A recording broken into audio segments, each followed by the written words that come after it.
মার্কিন president Donald Trump জানিয়েছেন, Israel ও যুক্তরাষ্ট্রের যৌথ অভিযানে ইরানে নৌ ও বিমান বাহিনী এবং যোগাযোগ ব্যবস্থা প্রায় সম্পূর্ণ ধ্বংস হয়ে গেছে।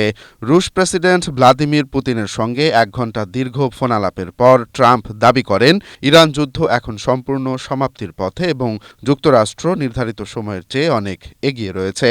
ক্রেমলিন সূত্রে জানা গেছে, পুতিন দ্রুত যুদ্ধ বন্ধে এবং রাজনৈতিক সমাধানের লক্ষ্যে ট্রাম্পের কাছে বিশেষ কিছু প্রস্তাব পেশ করেছেন। এই কূটনৈতিক তৎপরতার পর ট্রাম্প রাশিয়ার ওপর থেকে তেল সংক্রান্ত নিষেধাজ্ঞা প্রত্যাহারের ইঙ্গিত দিয়েছেন। স্ট্রবেরি সুপার ডটেড ও ক্লাসিক ভ্যারিয়েন্টে সেন্সেশন জাগুক শিহরণ। এর ফলে বিশ্ববাজারে তেলের দাম ব্যারেল প্রতি $120 থেকে নেমে $92 পৌঁছেছে এবং আন্তর্জাতিক শেয়ার বাজারে বড় ধরনের উত্থান দেখা গেছে। এদিকে ইরান কৌশলগত হরমুজ প্রণালী বন্ধ করে দেয়ায় পাল্টা ব্যবস্থা হিসেবে ফ্রান্স সেখানে বিশাল এক নৌবহর পাঠানোর ঘোষণা দিয়েছে।